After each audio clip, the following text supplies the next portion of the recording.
Hi ho, everybody, and welcome to the Kingdom Compass podcast, where we'll point you towards the goods and bads of all things Disney. And Mitch, we're pointing towards some bad this week.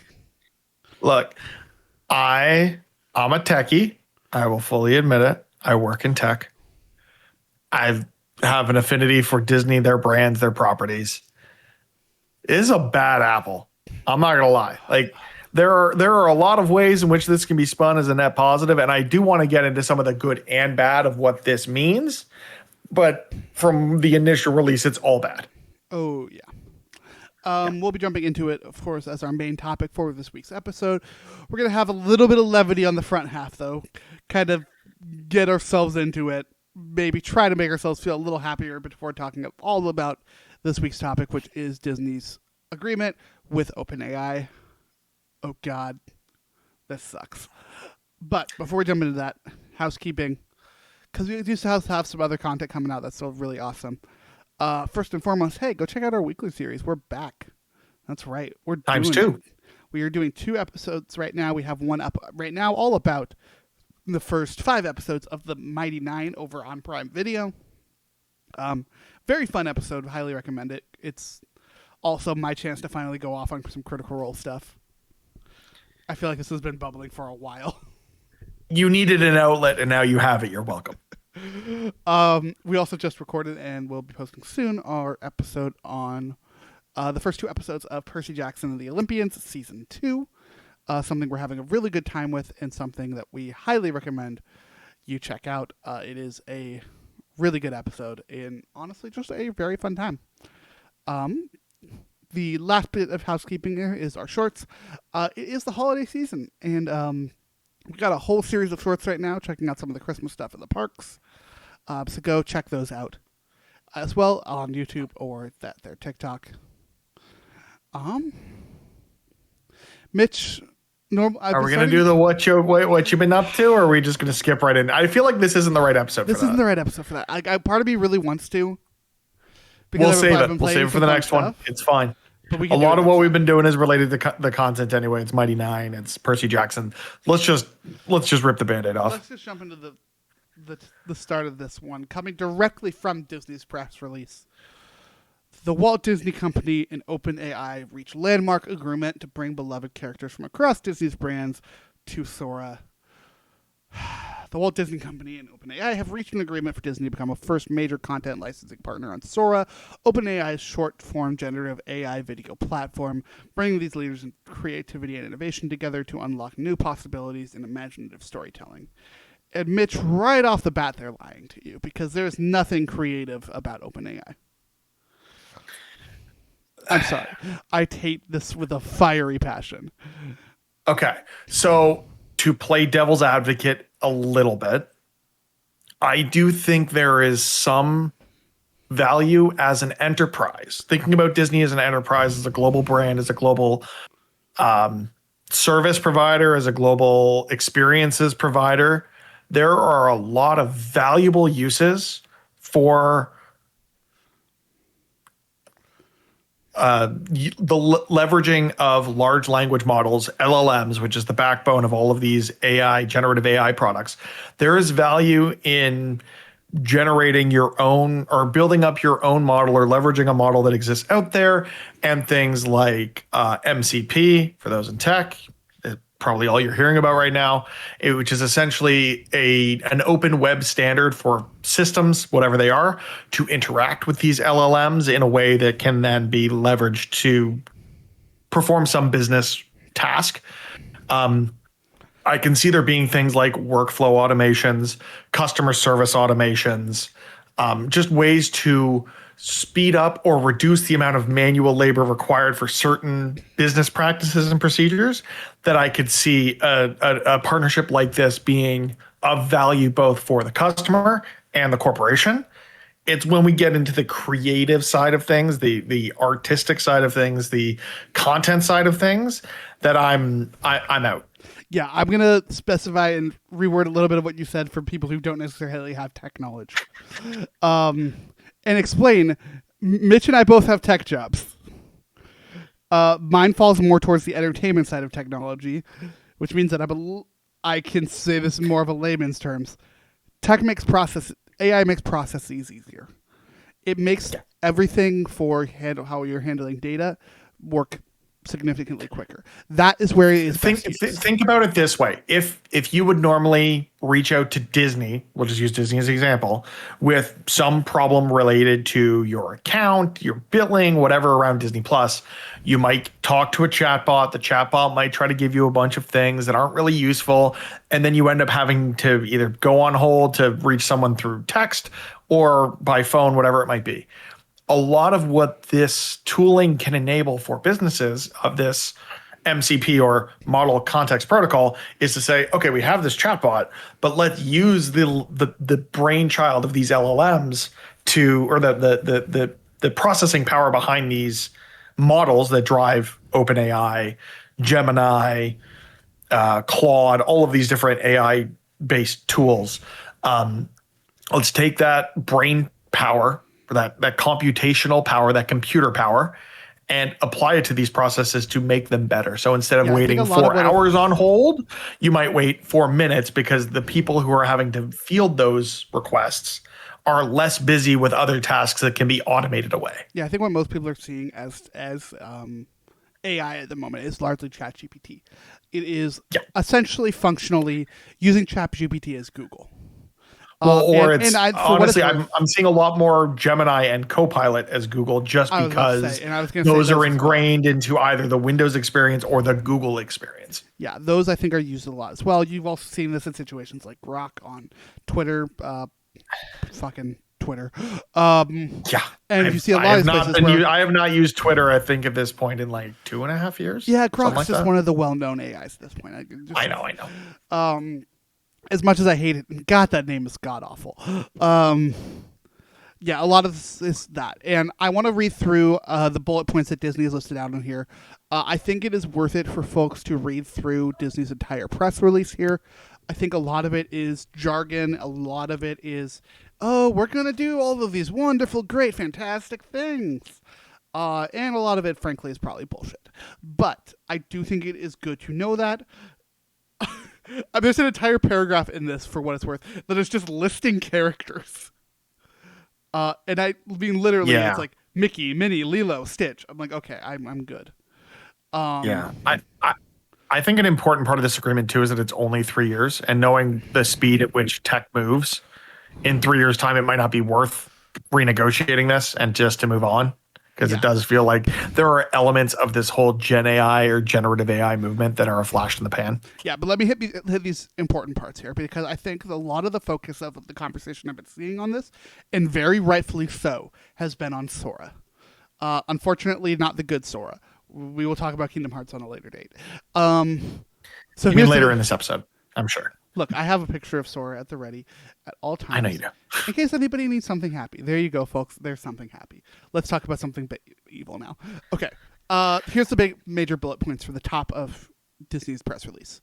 As part of this 3-year licensing agreement, Sora will be able to generate short, user-prompted social videos that can be viewed and shared by fans, drawing on more than 200 Disney, Marvel, Pixar, and Star Wars characters.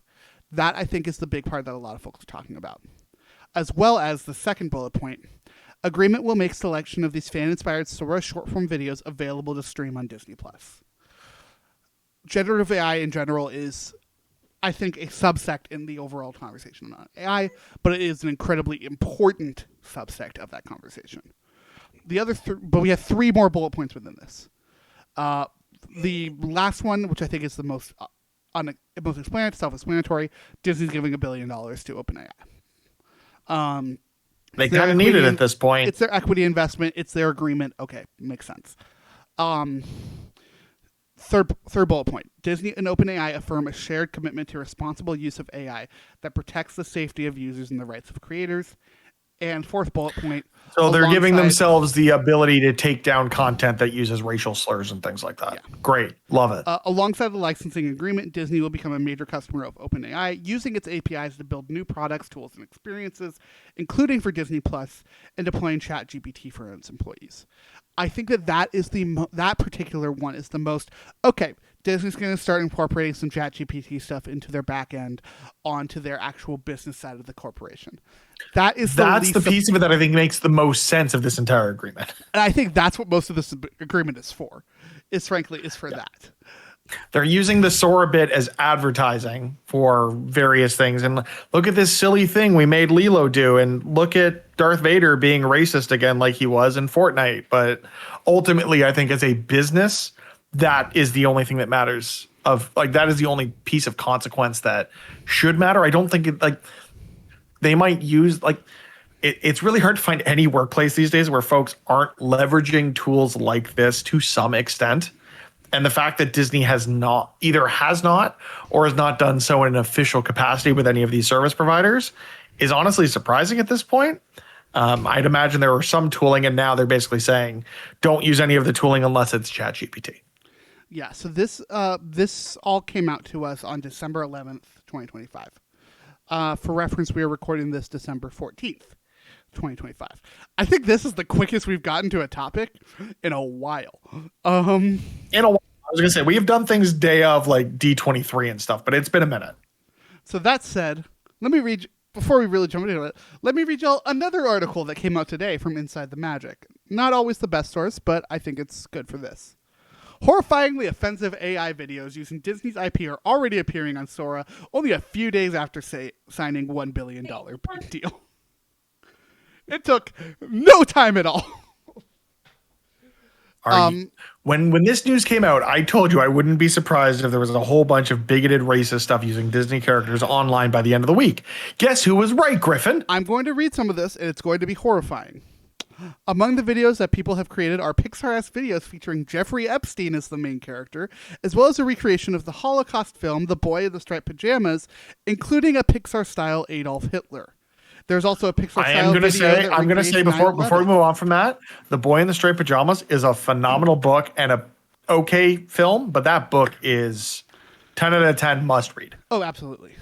There's also a Pixar-style video that recreates 9/11, as well as dozens that have racist, sexist, and homophobic subject matter. Again, worth reading all of this because it also goes into the fact that the Writers Guild of America, SAG-AFTRA, and environmentalists have already all come out against this deal.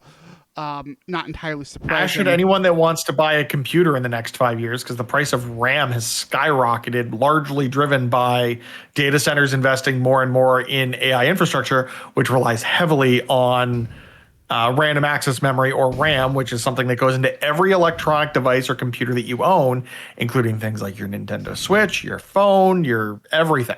Yeah, so everything's going to get more expensive thanks to generative AI. Yeah, there's a lot to talk about, and I try to, especially with topics like this, to just put the information out first. I think that's kind of the important part. A lot of folks are going to listen to this information, take it in, come to their own conclusions, and that's what I want you to do. I want you to have the information first, because I see this as horrifying for the entertainment industry. Because I genuinely do believe that generative AI is evil. That is a personal belief of mine. Mitch, I know you don't like it much either. I don't. And I don't like this quote that I just saw from, so Iger and Sam Altman, who's the CEO of OpenAI, gave a joint interview to CNBC the day that this was announced. And Iger's, the one comment that stands out to me, if it's going to happen regardless, which, hey, if you pushed back strongly enough against it, it would fucking happen, then we'd rather participate in this rather dramatic growth rather than just watching it happen and essentially being disrupted by it. Which I understand wanting to be at the forefront of quote unquote innovation, but this ain't it, bruh. I mean, there's another horrifying level on this of like the Sam Altman has had this effect with as the CEO of OpenAI and getting OpenAI into so many different avenues that OpenAI is functionally holding up the U.S. economy at the moment. If this bubble is to pop, it's taken everything with it. And it's not just the U.S. economy at this point, to be honest. And I was going to say, when the U.S. economy crashes, even with all of the bullshit that the U.S. has done as of late, the rest of the world's economy crashes. They are still the functional center of global economy. Mm-hmm. Yeah. Like, it is definitively just this is a bad thing happening. And I don't understand how you can see otherwise. Like, I understand evangelists for AI if it's going to be this wonderful, amazing tool, but I forget. It was some game developer that said it. But God, it was good. You're It just was the talentless hacks. CEO of the developer of Splitgate 2, There's been a few I really good believe. ones. There's been a lot of really good quotes as of late from people talking about this because like everyone knows it's bad. One I really love though, going away from the game stuff because that is Guillermo del Toro had a statement on AI when he was doing the press run for Frankenstein, where it said, I was wrong. The issue with the CEO of the developer behind Splitgate 2 is because he wore at some sort "Oh, of that conference fucker a was a make hole in the thing." make FPS great again, which is stupid. Yeah, And another problem that we're probably never going to unpack here, unless it becomes a I hope we never topic have of to talk conversation, about which that. I hope not, but it feels like it's inevitable. But sorry, continue. Okay, I'm going to just say Guillermo del Toro's quote at this point because it's really great. The other day, someone wrote me an email and said, "What is your stance on AI?" And my answer was very short. I said, "I'd rather die." Like, Guillermo del Toro, definitively one of the greatest creative minds of our time, is like, I would rather die than use AI. AI has its place. We've already said that. It's great at data. It's great at compiling information and giving you that information. It's What is not necessarily great at that information being correct, and it's also not something that should be used in creative avenues. Yeah, it is Point blank. horrible for Like, that. use it as I can see these things being a tool to further, elaborate on things that are contributing into the creative space. Like I can see it as something to assist, like from a creative standpoint. Ideation, I think it's great for that, of just trying to, throw things at the wall, and as a human being taking the judgment call on what should stick. I can see it for things like, organization, planning, like generating plans that can then be executed on by creatives. But like, I think the I think funniest thing I've ultimately what ever this is like even all of that. I would rather AI never touch most of that. Like I genuinely don't think AI has a place in terms of anything that has a creative part of in it. I think where it could I, I handle think I things think the is saying, process I feel like the element of it that could align, again, still just playing devil's advocate, is the process around, like the creative process, not the actual like the art piece of it, like the creative aspect of it. But if you can do things to get out of the way of the creatives, to allow them the space they need to breathe and breathe life into these stories, into these I worlds, mean, into but these characters. with that though, we're already there. I think that's the thing that a lot of folks don't realize. As far as the creative process goes, the creative process is incredibly streamlined. We have Mhm. fantastic editing tools now that make things significantly easier. We have the thing that frankly gets in the way of production for these things more often than not is people. Yeah. And it's Well, not that's the what I'm people saying. on set. No, but this tooling has the potential to reduce the need for some of the people that are just in the room to generate noise. Well, that's the thing, that there's not many people on a film set that are there to generate noise. The only people there to generate Well, noise not are the the set higher up itself, but I'm producers. thinking like the back office processes, all that Oh sort yeah, of thing. absolutely. I'm Yeah. talking to the who was on set. Oh yeah. There's nothing there that really When it comes this to like can lend who's itself handling towards. the money on the back end, who's handling scheduling. Actually, even scheduling is one of those things. So it's like, hey, I'm actually weirdly bad at this. Um, Yeah. it's for me a lot of it comes to okay, so what's on set, and because I have a video production background, like that is something I used to do, something I still kind of sort of do. Um, I don't know, it's weird. Um, when you look at that stuff, it's like okay, so a grip is never going to be replaced by AI. A camera operator should never be replaced by AI. Heaven forbid a director get replaced by AI. No one in the writings Editors, room should be. Yeah, cinematographers, writers, yeah, none of these jobs should be replaced by AI. I watched some. I've been watching some movies as of late and playing some video games and whatnot. And the stuff that really hits, the stuff that is like not even mind blowing, but the stuff that like actually speaks to you is the stuff that you can look at it and say, somebody working on this knew that this needed to exist. And you can see that in the passion. You can see the passion in that project. You do not see that in AI work. You do not see that in AI generated content, whether that be the horrible McDonald's ad or the Coke ad that were put up. Coke's last year and this year, and taken down. The McDonald's one, at least I believe, McDonald's was taken down. Coke's was not. Yeah, Coke is actually reusing the same ad from last year. Like you don't see it in those, and you do see it in something like Frankenstein. To bring it back to Guillermo del Toro, like I saw it in Expedition 33, this video game I was playing recently. You see that in these human created things. AI just does not have that same ability to create that feeling. And I think that is something that these tech heads seem to forget. They're so focused on streamlining and creating this process where we functionally don't need humans, and they want this thing to be amazing. And as a CEO, I can see why that looks great. It's fantastic. They want to turn content. They want to turn content generation into a content factory. Yeah, but because that is what will make them the most money the fastest. What these CEOs consistently forget is that it is the humans that make these things worth watching. And I think that's something that when you're at that high of a level and you're looking at everything as those numbers, you're just never going to see it. Like it is impossible to get up on that ivory tower and come back down to understand the shit that you're working on. No CEO of any fucking entertainment industry, words.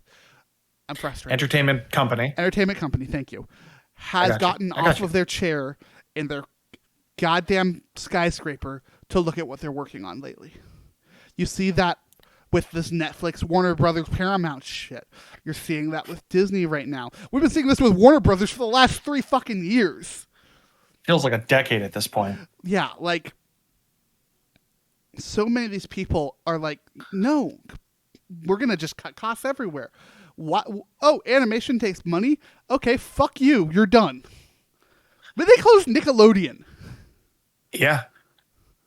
Like, so much of this has become, and I get it, shit's expensive. It looks like we're on the brink of Crystal Dynamics closing. We'll see. Or at least being, like, it's not what it used to be. They got 2 projects coming out, which we'll see. Yeah, I guess. Yeah, I was just thinking the layoffs we heard about recently, but yeah, I know they just announced their projects. Yeah. I think what's also interesting here is I want to take us back to, I believe it was May of 2025, when Fortnite made this deal with the estate of James Earl Jones and with Disney to bring an AI-powered Darth Vader into Fortnite that proceeded to become very racist, very bigoted, very quickly. And that didn't work very well.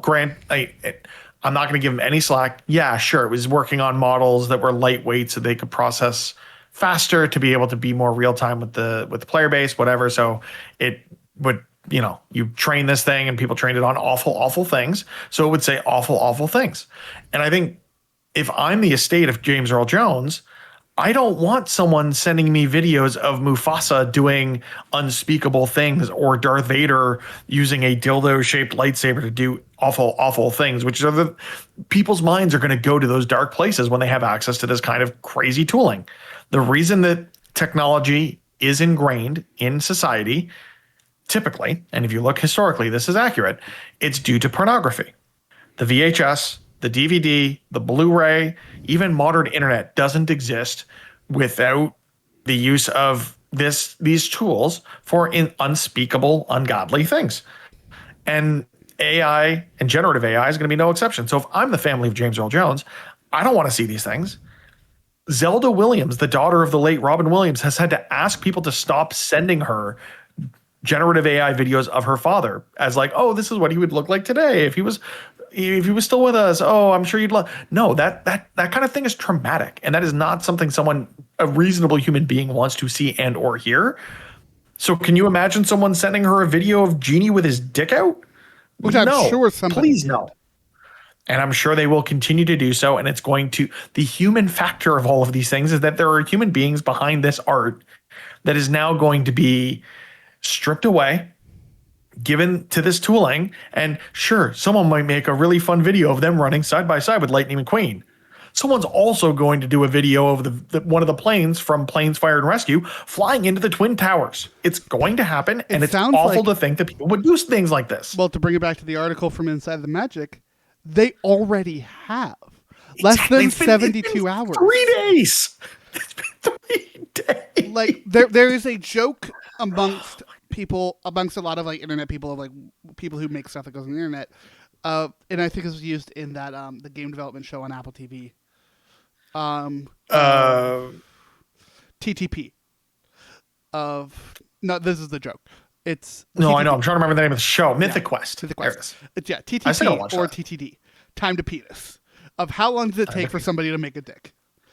Yeah. It is always a thing on the internet. How long until someone takes us to the most horrifying conclusion? And it is always significantly quicker than you expect.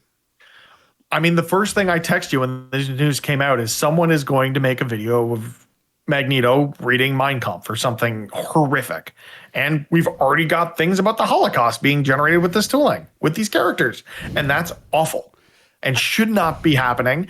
And Disney and OpenAI have both agreed to and committed to a safe environment for this content. They are clearly already in violation of this agreement within 72 hours of it being public. The thing I want to remind folks about is never believe a word OpenAI says. Like even like Disney, don't get me wrong, they're still a massive mega corporation. You should never believe the words of any corporation ever. Disney is a little bit better about being good about content moderation. OpenAI has said that they will moderate content so many times and just does not. Their most famous gambit was when they launched Sora 2.0, just having every fucking big movie that you know under the sun in there, and then taking things down as people complained about it. That is the company. Which, ironically enough, Google has had to take down a bunch of things being generated through Gemini's AI tooling due to a cease and desist from Disney because they now have this exclusive agreement with OpenAI. So we went from, the internet is crazy and wild with all this tooling to, okay, what can we do to shut each other down as quickly as possible? Which we saw with cable television, we then saw with streaming, and now we're seeing it with generative AI tooling for video. And it's just, when does it stop? Does it stop? I think generative AI. Does it stop with the heat death of the universe? Because I'm ready. I think generative AI, these generative AI videos has another couple years on them. And then we'll finally see them go away. Hopefully.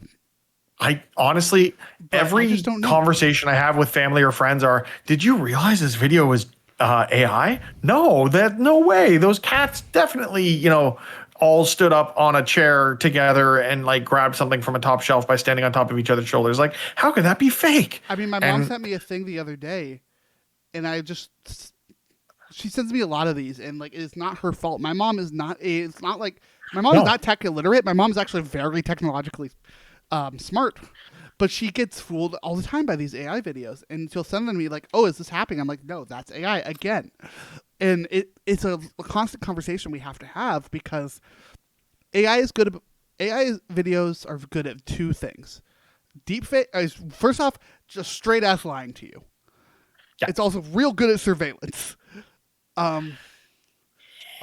was a thing going around on Sora when Sora 2.0 started dropping, of a lot of these AI videos specifically making themselves look like security camera footage. Because that would explain the little idiocracies and the little weird parts of that the AI wasn't fully able to understand. And that is the kind of horrifying shit you get with Sora. Sora is designed to lie to you and make you think it is real. And that is definitively, like, I don't know how you can see that it is anything but evil. And it's not like the AI video, AI content thing is one problem. I think it's also just how ubiquitous this has become in everyone's, like, in everyday vernacular of, again, my mom, similar to yours, very tech literate. Like, she's worked with and on computers for pretty much her entire adult life. But a lot of conversations I have with her are, well, I asked AI and it said this. I'm like, Mom, if you're asking AI about the trade-in value of a 2024 Honda Civic with all of these feet, like, none of that's going to be accurate. You have to talk to a human being to ask these kinds of questions.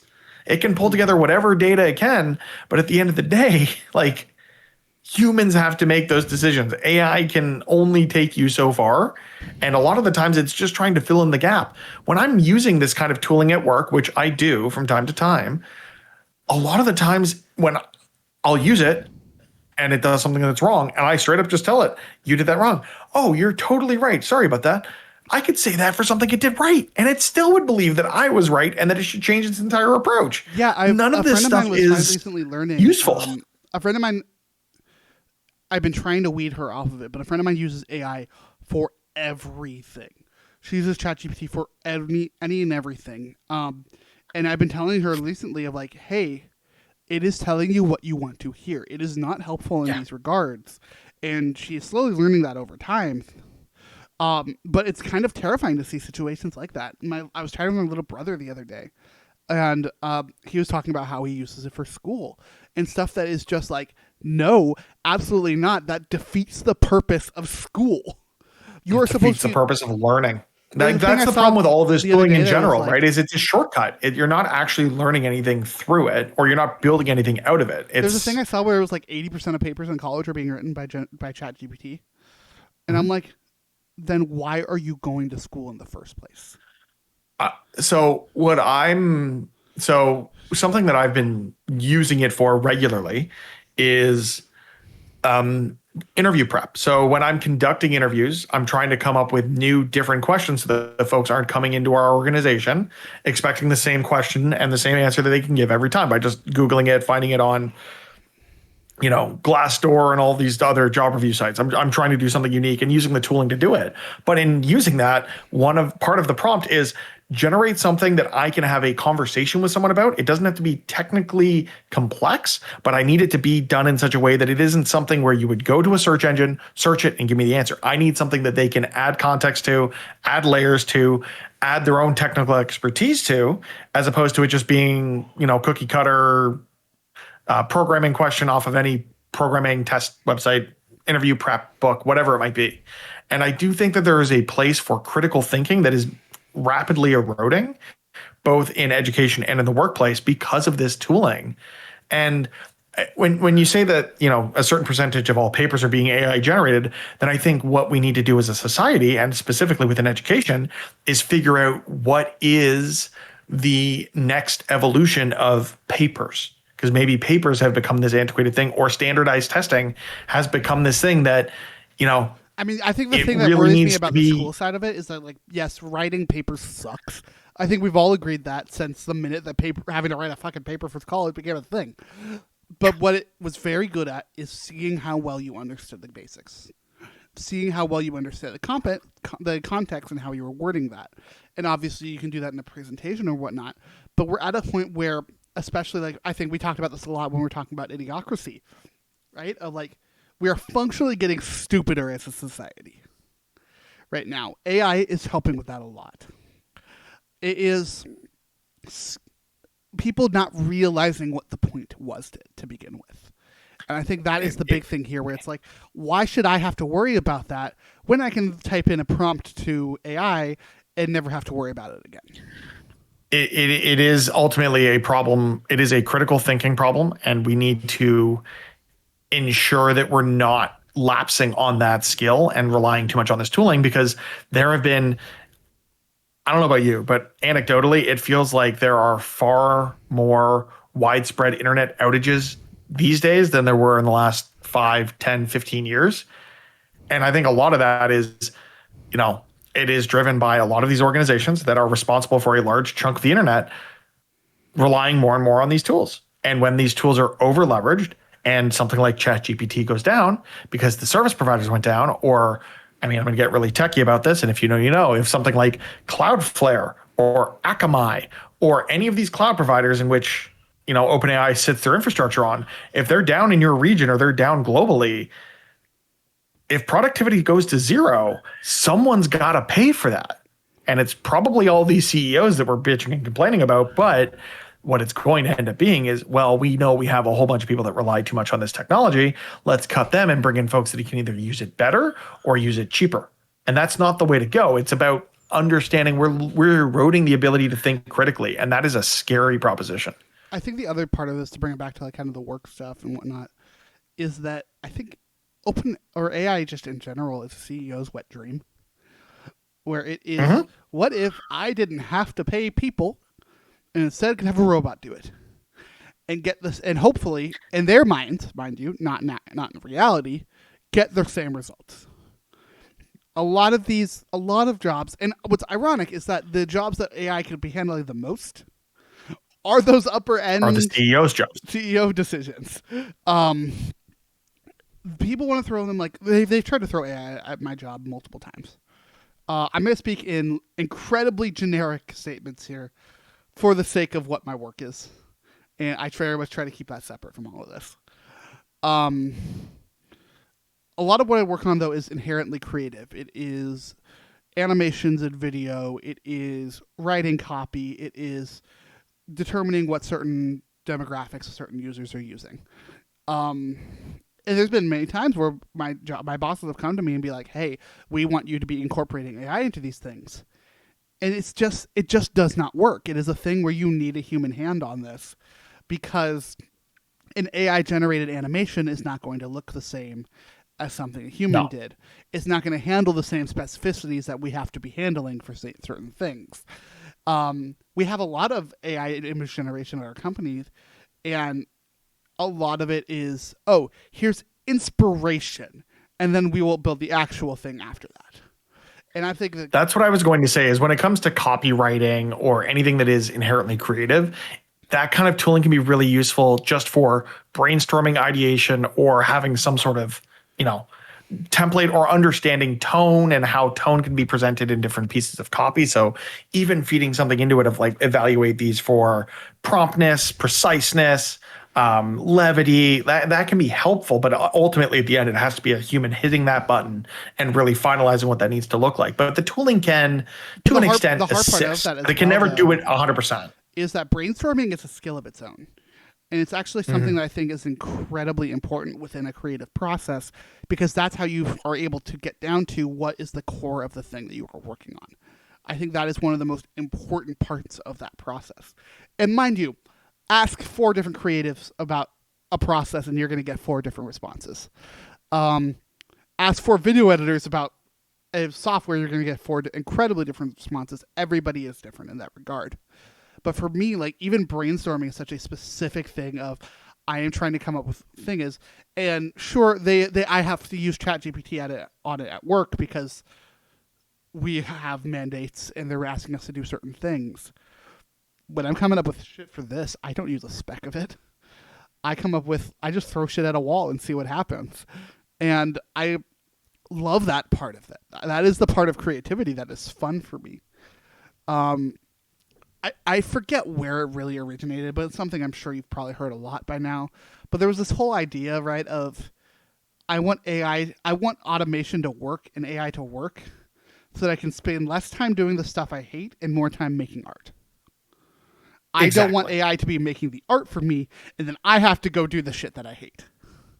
Exactly. Allow the tooling to get out of your way to enable that creative process, give you more space for brainstorming, give you more space for developing proof of concept solutions, while the rest of it can just be, hand waved away and automated in some way that just gets it out of your way. This is why I have very good CEOs examples of this that I'm going to share with you from my workplace, but I'm not going to share them right here. Fair. CEOs, I'd like to pitch this idea to you. Are you ready for this? An AI that just handles all my meetings for me. That's what I need. Just something that Yes. sits in the meeting and just says no about every 10, 15 minutes. There we go. Perfect. That's all I need. Not even that. Within the last 30 seconds of the meeting, have a great day, happy Friday, happy Monday, whatever it might be. I Hang will up. even That's all it take the needs. most robotic, crappy voice so that we're not fucking over some poor voice actor.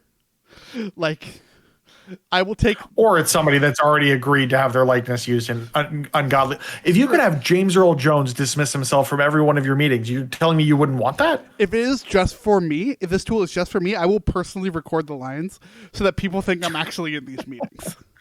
I'm sure there's a way for you to do that.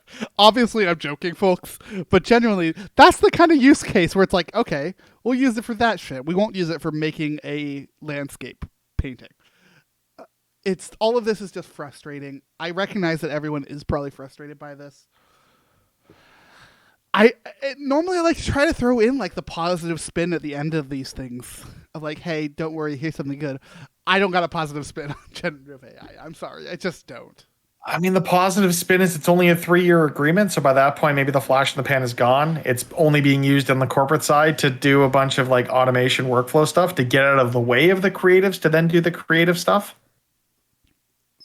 Yeah, That's really I the only light at the end of guess. the tunnel that I can offer for this one. I guess I got nothing else. So like, folks, here's another picture of Sora from Kingdom Hearts. At least he's But happy. is it Sora being generated to do ungodly things with, Daisy Duck or something? Because that would be awful. Now the picture I'm using is from And I'm Smash sure it Bros. exists on Sora. That's the other thing with all of this. This is a very minor gripe compared to everything else. But y'all, fan art exists. Yeah, and it's art. It's like you don't need AI generation to make you of this specific circumstance. Just ask an artist. They're already Hmm. probably doing it. Yeah, but the problem with that is it's a lot cheaper to ask an AI about your weird fetishes than it is to try to pay someone to commission it. I get so frustrated on this. Like I literally spent the Again, it all weekend. comes back to porn, Griffin. I'm sorry to say it. Everything is porn. Um, Everything is porn. no, I spent the weekend like hanging out at a discount art market on Oh, that Saturday. sounds lovely. It was the greatest time. Um, it's Like the like, worst thing is walking through like an artist alley at a show and half of it's Gen AI. but dude, Like like you're not an artist. even there, like half of the stuff there is fan art. I'm seeing stuff for of Kingdom Hearts, for Nintendo products, for Baldur's Gate, Critical Role. Like, admittedly, this was fantasy focused, so that's why those popped up a lot. Claire Obscure, like all of these things are fan art, and people have it making a living through that. Pay those people, pay your artists. Art is incredibly important, and I don't think we really ever recognize as a society how important it is. It is our way of viewing the world. It is our way of viewing others' experiences with the world, and it's our way of taking a beat and actually processing. If we don't have that processing time, I don't know what happens to humanity. And we really need to make sure that we are getting new art because new art is important in that regard. Yeah, fuck. I'm just gonna say on a lighter note, just to end this, depending on when you're listening to it, just go to Google Red Bull Tetris drone, and you're gonna have a good Oh, that time. was great. That's so cool, right? That's something AI could never dream of. Uh, The time it took to make that thing, though, I want to know what that process was because that was fun. I imagine it's just all the individual drones programmatically understanding. Like, I'm sure there's like an API, or I don't want to get into the nitty gritty of it, but I'm sure there's an API Nerd. between whatever they built and these drones to be able to relay that in real time. And I assume they'd have to be in pretty close proximity. And there's probably some issues around cellular interference and stuff. There's probably some lag and some delay, but still really cool. So go and Google Red Bull AI, or not Red Bull AI. God damn it. I'm still stuck on the bad side. Red Bull Tetris drones. The only negative of that being where it took place. I also want to quickly, by the way, shout out Polygon for their bit of there's only one Sora that Disney should be investing in. I keep coming back to this bit, but y'all, this is Still how really disappointed we haven't seen anything more of Kingdom Hearts 4.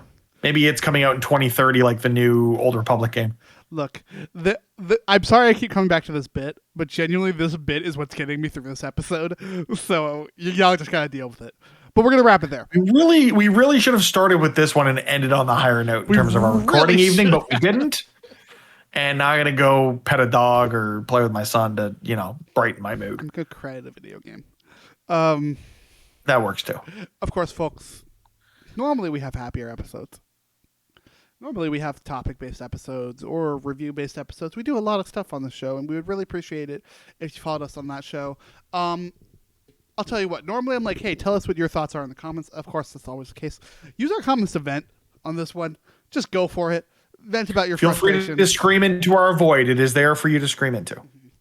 I feel like that's a T-shirt. Scream into our void. That's also overtly sexual for some reason. That makes me want to put it on a T-shirt even more. Jesus Christ. Yeah, scream into the void in our comments by all means. This is an incredibly frustrating situation that we are all kind of just stuck in, as a very small percentage of the population makes all these decisions for us. Of course, we have other shows that we do. We have the weekly show talking about TV. We got the shorts and all that stuff, and we will do other non-AI specific episodes coming up. We will someday eventually talk about Zootopia too. I'm Eventually, gonna see it. I just don't know when or if it'll be before it comes to Disney Plus. we'll probably have to talk about Avatar at some point. If not Avatar, then at least the Avengers Doomsday trailer that's gonna, come out ahead of it. Mm-hmm. We got a lot coming in the future, though, so keep an eye out on the Kingdom Compass. Make sure to subscribe to the YouTube channel, all that jazz, all that normal bullshit. We will see y'all in the next episode. But as always, be good to each other. I'm going to reiterate that one more time as I do at the end of every episode. Be good to each other and have a magical day. And as Sora would put it, let your heart be your guiding key. Hey, you did play the games.